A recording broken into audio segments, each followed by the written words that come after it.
this is that order of change and power and challenge, but wildly compressed, into like a single computing wave of about a decade, right? And so I think it'll break society. I don't understand how it would. I think it'll break society. And what does that mean, break society? Real pain, like lots of people feeling a lot of pain. Anybody else have work up in the air and curious about what the future holds, maybe even looking to reinvent themselves? Then join in. Let's do this. Well, welcome back to Reinvention, my friends. And if you're like most of the people listening to this podcast, you're busy. You're building a career, supporting a family, trying to stay relevant in a world that seems to be changing faster every month. And whether you're excited about AI, skeptical of AI, or honestly a little worried about it, one thing is becoming increasingly clear. This technology is going to reshape how we work, how we learn, and how we live. Now, the challenge is that most conversations about AI are either way too technical or too superficial. They're focused on what's happening today and not where things are actually heading. And that's why I'm so excited about today's guest. Now, a few weeks ago, I had a conversation with Max Ventilla, and I'll be honest, it completely changed the way I think about what's coming next. Max isn't just someone who talks about AI. He spent his career building the technologies that shape the future. Okay, he's a 4-time founder, former Google and Dropbox executive, and he's raised over $1 billion in equity and debt over his career. And right now he's a general partner at Offline Ventures, where he's building and investing in the next generation of AI companies. And before we get into it and talk about the future, I just want to take a moment, Max, and say thank you for coming on here today. Thanks, Tom.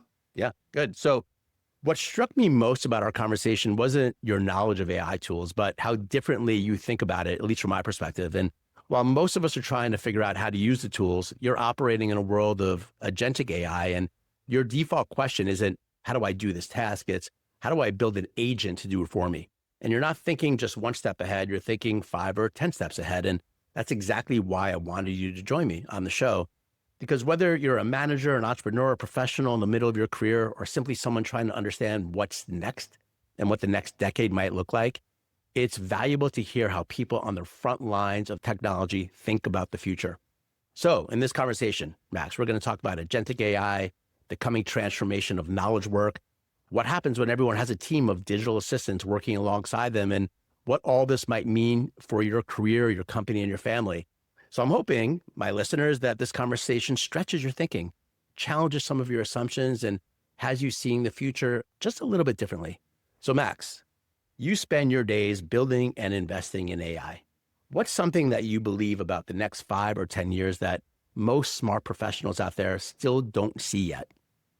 Well, when you say smart professionals, I think that's a broad term across industries. And whenever we look broadly across the population, even in the United States, even among kind of people that are professionally successful, most people have not started to use AI. In this little Silicon Valley echo chamber where we're using all the tools, and maybe we've been on these AI chat products since kind of the beginning when they were released. We've watched over multiple years. We're building our own agents. We're starting companies. We are in a little pocket that is experiencing a particular version of the future that may or may not come to pass. That is not what most people are experiencing, right? So I think kind of like the most important thing about AI and, your kind of average executive or manager is that AI has not yet arrived to the average executive or manager. And I think that creates an opportunity, which is it's not really go time yet. There is time, and the pace of change is dizzying. And also most of that change is kind of exploratory on the frontiers and will get consolidated into the kind of main line of how we use the products, in the same way as there's this like main line of how we use the internet, right? And how we use mobile from this broad exploration. And so I think the number one advice I would have is to start using it and start playing with it and not feel pressure to change anything or do anything particularly fast. Now, Obviously, there are some companies, or some roles or some individuals where, like, whatever, you just got laid off. This is a moment to get up the curve faster and in a maybe more targeted way, and maybe retrain to something, or think about how you can do the job you were doing quite differently with this new fuel of AI. I think broadly, though, we're in a time where people should be learning and exploring and, to some extent, playing with this stuff, and understanding that the technologies that we have, while they are very powerful in certain ways and really being hailed as this incredible, almost cure-all for everything, like it can do everything and better than we can, these tools are still in the very early innings and have a lot to improve, and I think a lot that will improve over the coming years. Okay, fair enough. You mentioned the internet revolution and mobile and how that changed our lives. And I don't know if you know this about me, but I started my career working in technology. I worked at DoubleClick for 4 years, from 1997 to 2001. And I remember when I worked there, was talking to my dad, who was an analyst in Merrill Lynch, and he's like, this internet thing is crazy. I will never put my credit card online. No one will ever do that, right? There was a lot of that, just looking back, about how much things have changed, right? From the internet and mobile you mentioned as well. But let's talk about this AI revolution that's happening right now, and look out a little bit farther in terms of, what do you foresee, or people like you who are thinking about this from, a longer term perspective? How is it going to change things, right? In the workforce, let's use that as an example, right? What changes are we actually looking at? Because AI is a little bit different, right? This is an intelligence, it's artificial intelligence that's learning and is able to do things essentially by itself. How do you think about that part of it that is different than other technology revolutions that have happened in the past, right? Because I know a lot of the people that I talk to are concerned, right? Oh, well, we're developing this technology that's getting more intelligent and is doing a lot of things, and eventually it'll do my job and stuff like that. And again, I don't really believe in the whole, oh, the world is ending. I think this is an opportunity. But just in general, when I say these things, what comes up to you? I think a lot. I read a lot. I like to form a nuanced picture over a long period of time about the things that really shape our world, whether it's culture or technology or the environment. And I've been working in and around AI since the late 90s. So it's been a long time of trying to get a sense of, how does this technology work, and what are its limits, and where is it going? And so let's kind of maybe pin down a couple things that I believe, because I think that kind of answers to my question will result from those beliefs or assumptions. So the first is that artificial intelligence is really about these things called neural network, right? Which are artificial neurons that learn to predict some future event based off of some set of historical events, right?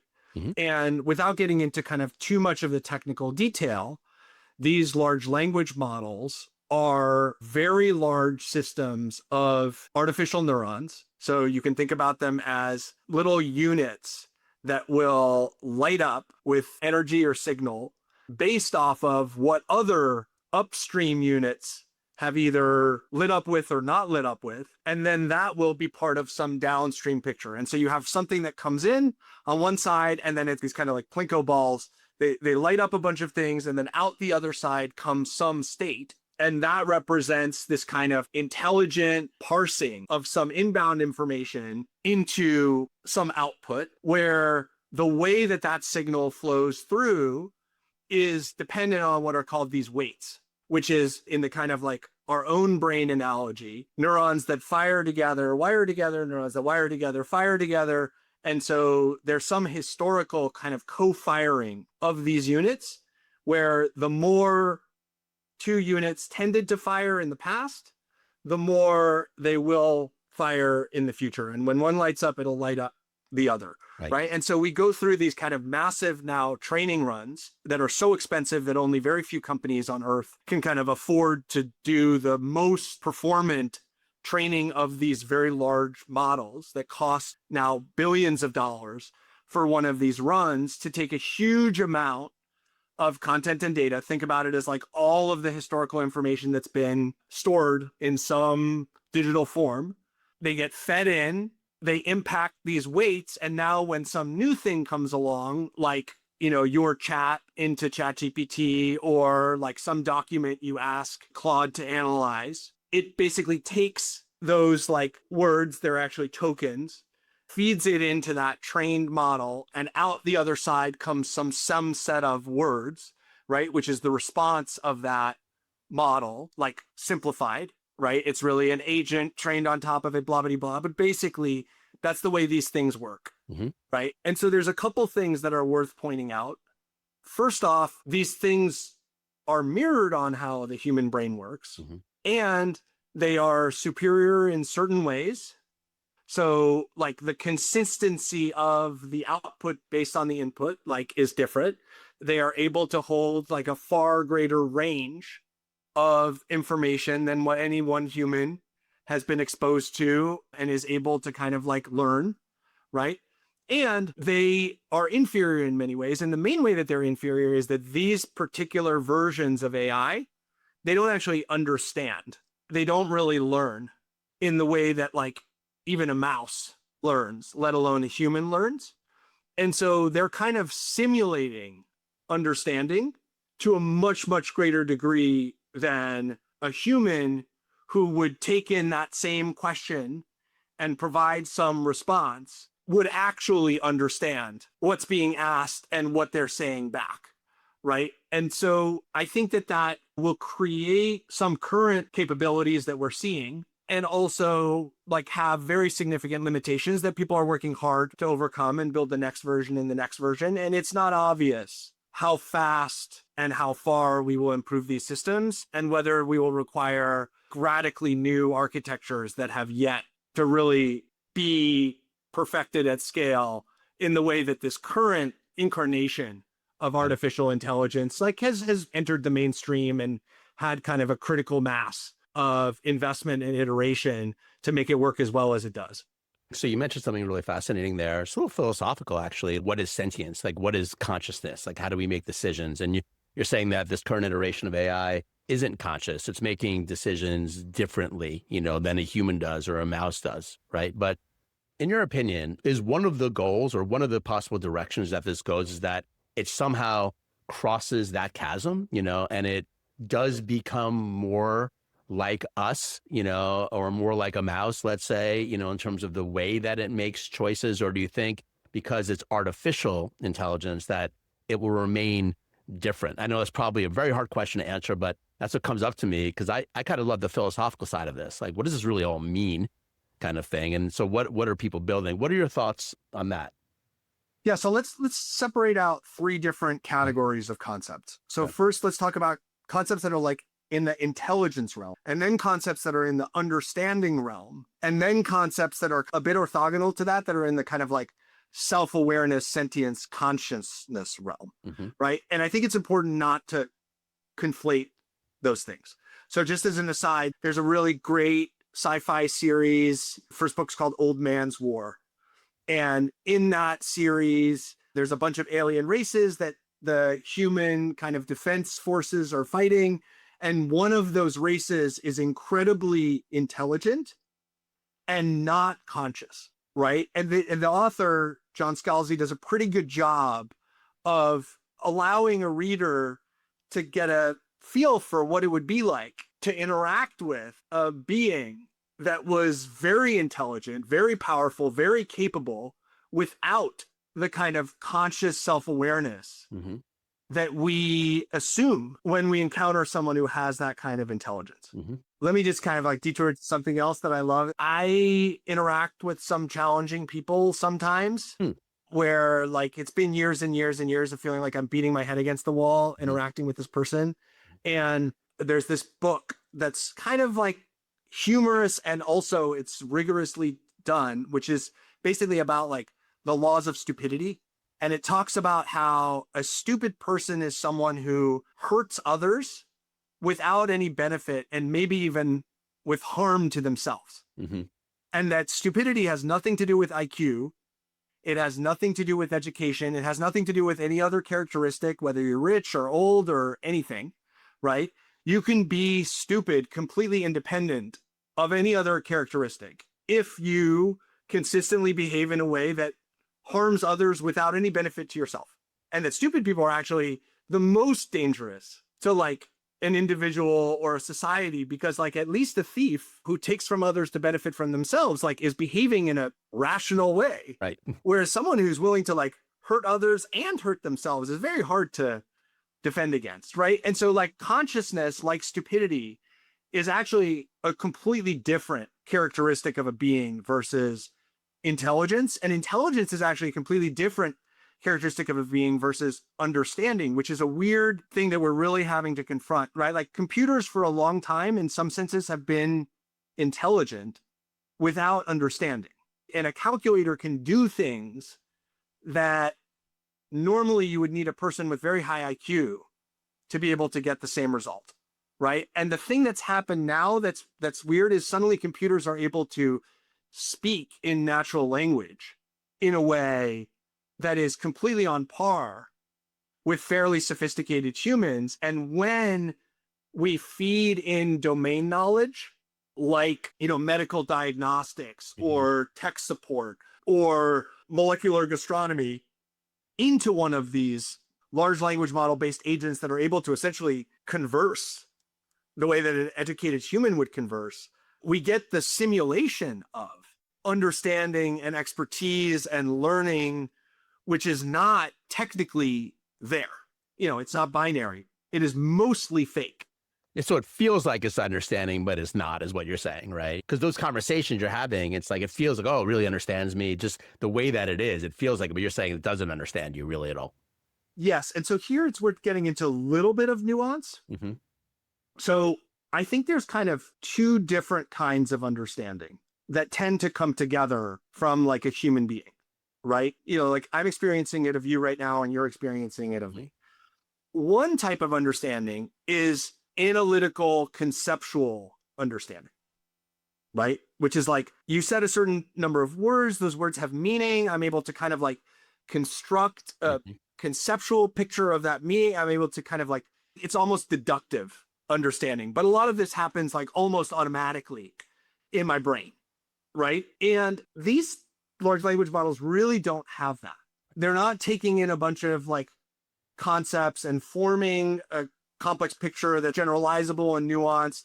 They are razor focused on predicting the next word and the next word and the next word and the next word as they speak, without any understanding of what is the broader concept that they're talking about, right? And where are they trying to go in that response?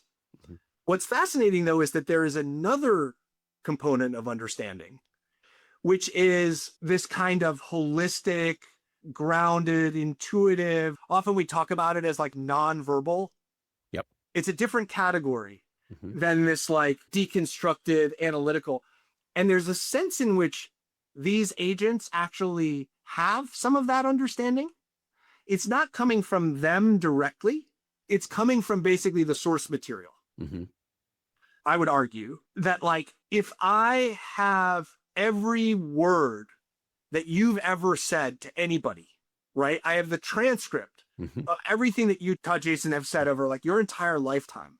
And I train one of these agents to like follow the aggregate pattern of when certain words were said to you, what words came back. That actually, when I do that in a fairly like mechanistic, kind of dumb, probabilistic way, there is some sense in which that canon of everything that you've ever said holds in it some kind of imprint of your persona, your personality that gets pulled out.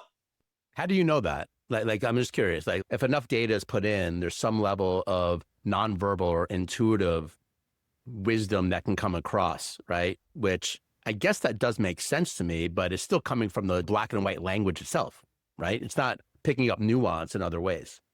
Well, I think you alluded to it a little bit there, which is like language, words have a certain cognitive power themselves. In fact, a lot of how we can function cognitively is because we are using language, we are using words symbiotically in the way that our own brain functions. We are able to hold more complex thoughts in our head at once by using language versus if we didn't have that technology kind of built into how our brain works, right? And so words themselves and certain aggregate words, and now basically the kind of aggregate, some meaningful fraction of the aggregate knowledge that humans have ever loaded into the internet holds a certain understanding in the way that, like, if you go to Kauai and you bathe in the waters and sit in the forests and let the rain hit you,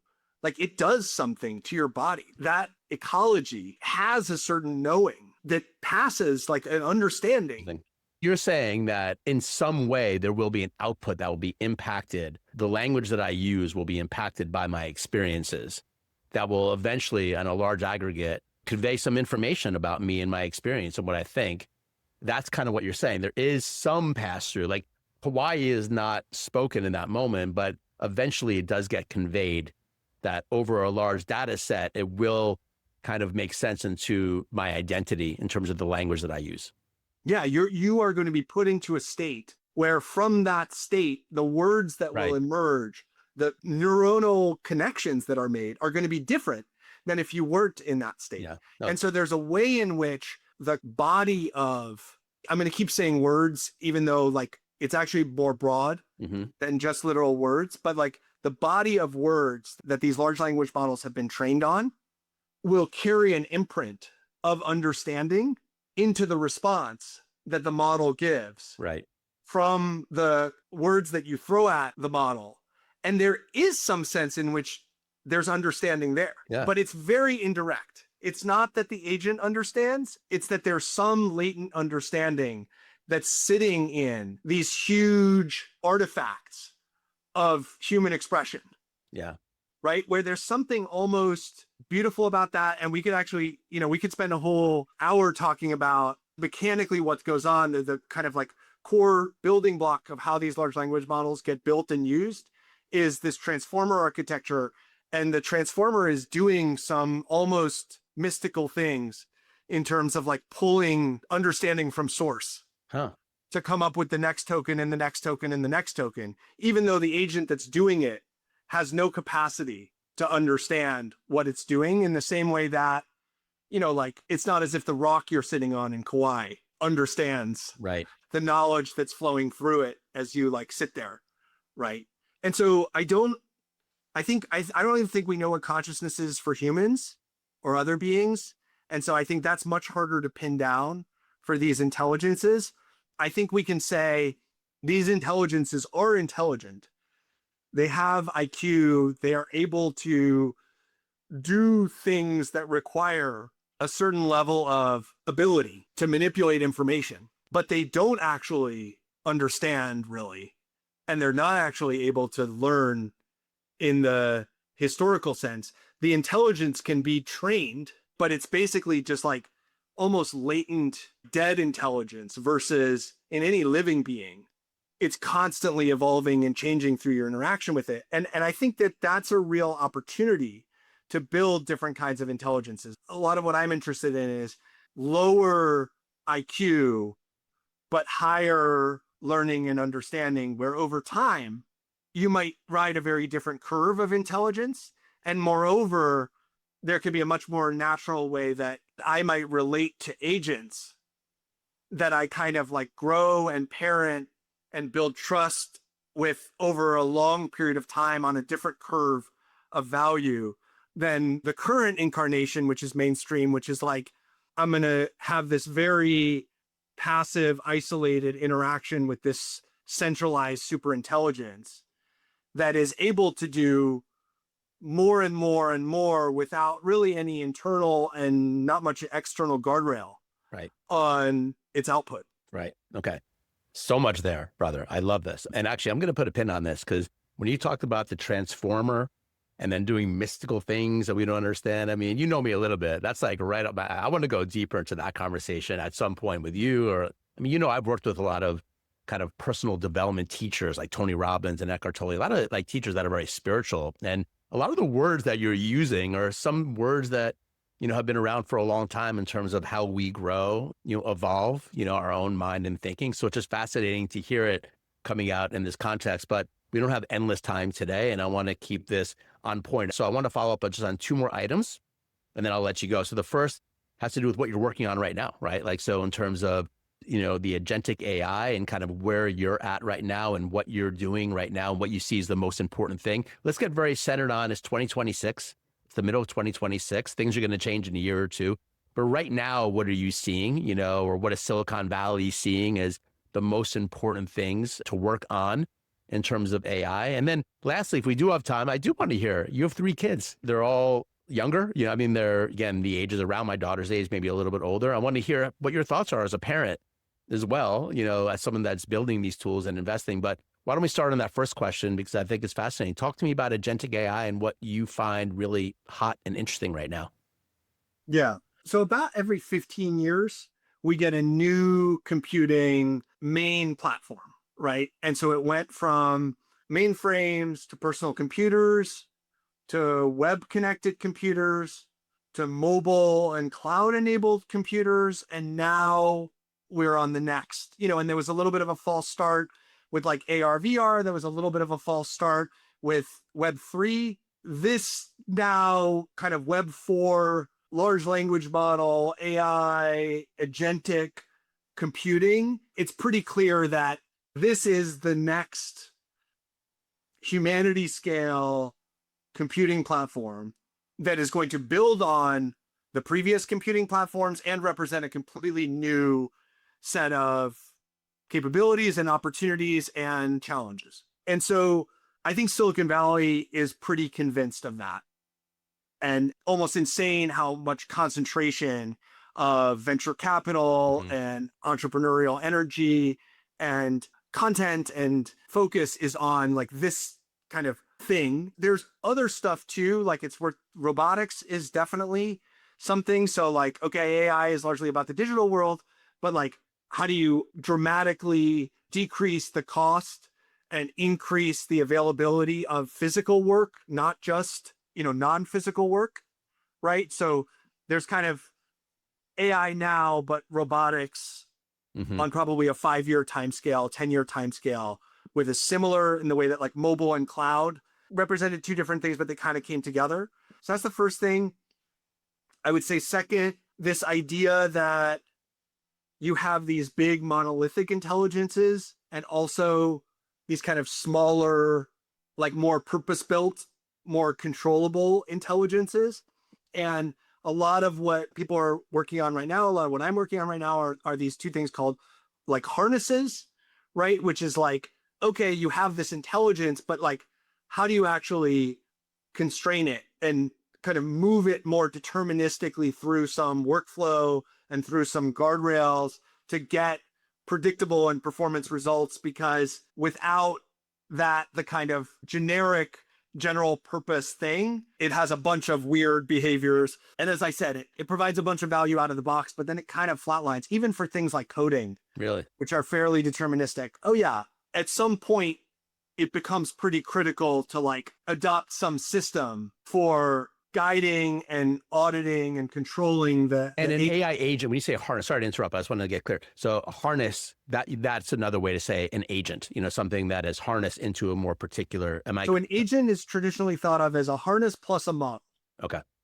So a model is one of these big like trained neural networks where like you put a certain set of words in, you get a certain set of words out, but then what are the series of steps and rules and guardrails and tools you give along the way to kind of go from the inputs you're giving it to the outputs you want, not just over a single session, but over many, many sessions that kind of build on each other.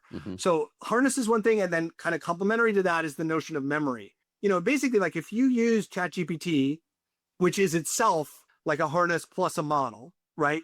What you'll find is basically incredibly good bullshit artist who says very convincing things that are wildly not true a lot of the time because it doesn't actually understand what it's saying. It's not malicious. It just has no capacity for actual understanding. And so you have to find a way to get what you want, which is something that has a consistent state. Every time you open it, you're not getting like a fresh amnesiac counterparty, that like lies to you all the time. Right. And so memory and harness are these two things that like everybody's kind of working on. Right. And I'm working on as well. And I think people often have this experience of dealing with technology and feeling like they're dumb. And one of the privileges of working in technology is that, like, when technology doesn't work for me, which is very, very often, I tend not to feel dumb. I'm like, that wasn't built well. That's not correct. That's not right. There's no reason why I should have to reboot my iPhone 3 times to get it to like correctly configure the new thing that I bought. That's just not well built. Right. And so I think it's helpful to default to like, oh, this tool is not good enough. That's why I'm having this frustrating experience. How can I learn more about how this tool works? And how can I be more of a builder myself? I would recommend people use it. I think this is a general purpose, powerful technology at the level of the kind of industrial revolution. I think kind of like computers broadly were a similar power. The fact that like everybody has these but that played out over a very long period of time and it was multiple computing revolutions. Mm-hmm. This is that order of change and power and challenge, but wildly compressed, into like a single computing wave of about a decade, right? And so I think it'll break society. You do? I don't understand how it would. I think it'll break society. And what does that mean, break society? Real pain, like lots of people feeling a lot of pain, of like disruption of their lives and emotional challenge and not feeling safe. And it will require the kind of breaking of the bones of society in terms of how we think about work and how we think about the safety net and how we think about education, how we think about money. Mm-hmm. Like I have never felt as uncertain in my adult life on a medium timescale about what's going to happen. And you asked about kids, I have a 15-year-old, almost 13-year-old and a 9-year-old girl, boy. And I have no idea what the working world that they're going to go into is going to be like. My 15-year-old, most of the time that I see her with her friends, every single one of them is actively looking at their phone while next to each other, most of the time. And that's a major shift from 10, 15 years ago, what it was like to be a teenager, right? I think this is going to be a much bigger shift. Right. 10, 15 years from now, what it's going to be like to be early career, 20 something, when there are digital beings around that are doing much of the work that humans historically were doing. Right. And so I think that we have to inhabit this question of if all the work that you did last year was free, how are you going to take advantage of that? How is that going to be a good thing for your life instead of a terrible thing for your life, for society, for your community, for your family versus a terrible thing? And I like the idea of other people's work being free. I mean, I have some empathy and I care about society, but like, it's exciting to me that I could have a house built for free, or I could get the best cancer diagnosis for free, or I could have the best landscape garden design for free, or like a musician to play me the song that I invent for free. Like, that's cool. It's kind of freaky when I turn it towards like, what was my own value? What did I do? Right. And so I think this is like akin to being physically strong. Pre-industrial revolution was worth a lot more than when fossil fuels could be asked to do the work that a human used to have to do, or that an animal used to have to do, where like animals required a lot more effort to like get that, caloric output from than like a fossil fuel did. Right. And we're going through a similar transition. We're just doing it on a wildly compressed timescale. And so I think it requires us each to be active about learning these things and understanding how they work and how we can use them, and also building. I don't think you can just listen to YouTube videos and read books. Like you have to take on some project that you are excited about and start to move towards like collaborating on that project with like digital beings instead of human beings. Now, I think we've taken it too far in Silicon Valley and we've become obsessed with, well, I don't even need humans and I don't need to interact with other humans. And I'm just like, where does that lead us in terms of like our humanity? right? We're already seeing the social isolation from people just kind of like dopamine hitting the next, item in their feed, the next item in their feed. Where does that take us when like we're getting real human relationship simulation from digital beings, right? As a substitute. And so I think this is about collaborating with other humans with digital beings in the mix more than substituting for humans with digital beings so that we can all like lie on a beach and not have to do anything anymore. That latter positioning, I think, is not realistic and not ultimately helpful for society. Right. Thank you, Max. And just well said on that last part. That was our conversation last week was around that, like the building communities of digital beings and humans, and I think you're exploring that option. Really fascinating, Max. I mean, we're gonna end this right now. One last quick question. You don't have to answer very long here. Just curious, are you hopeful about the future? Do you have optimism about the future? I mean, I think we're all have some fear around what's happening.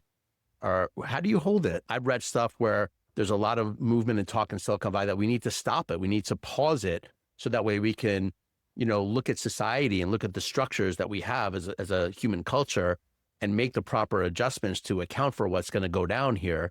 But there's also the sense that you can't really stop it, that there's really no stopping it. So I'm just curious, in the juxtaposition of that, how do you hold it? Are you positive or do you have real concerns? Oh, I mean, definitely a large extent of both. On the health side, I think we are being insanely cavalier about a technology that has lots of ways that it can go wrong and very few ways that it can go right. So I think generally slowing down, more coordination, more regulation are absolutely imperative. The analogies to kind of nuclear weapons are pretty obvious, and we regulate that. We control it. We have international treaties, so I would love to see the number one item by far on like US-China relations be how do we regulate this stuff? How do we slow it down? Right. I think that every frontier lab is not a normal for-profit company operating in like unways, because even they realize that this technology is incredibly dangerous. Like, I think a lot of the kind of call for regulation from the companies themselves is genuine. They need multi-party coordination.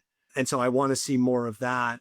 I also just think there's interesting Neo Labs. There's an interesting company called Slowmax that Emmett Shear started, which is like creating alternate AI architectures where like the AI actually has a theory of mind and an ability to understand itself and an ability to understand others. And it's much more of this kind of like emergent collective, lots of beings adding up to superintelligence, which I think is a much more stable, natural approach to AGI and superintelligence than kind of like the leading architecture right now, which are these like massive, trained, insular beings that don't understand and yet are becoming more and more and more powerful. I struggle to see how that could possibly end well.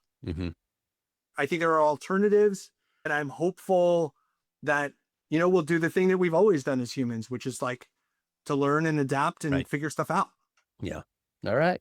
Well, I'm grateful, Max, that we know each other and that you agreed to come on to the show today, and excited to get this out because I just think it's fascinating. Maybe it's the start of something we can do periodically every 6 months or so to check in, because like these conversations are as important as they get right now.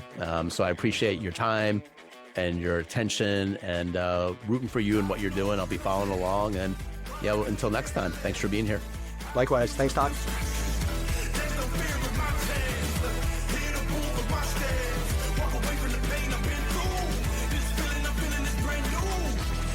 Moment I break through.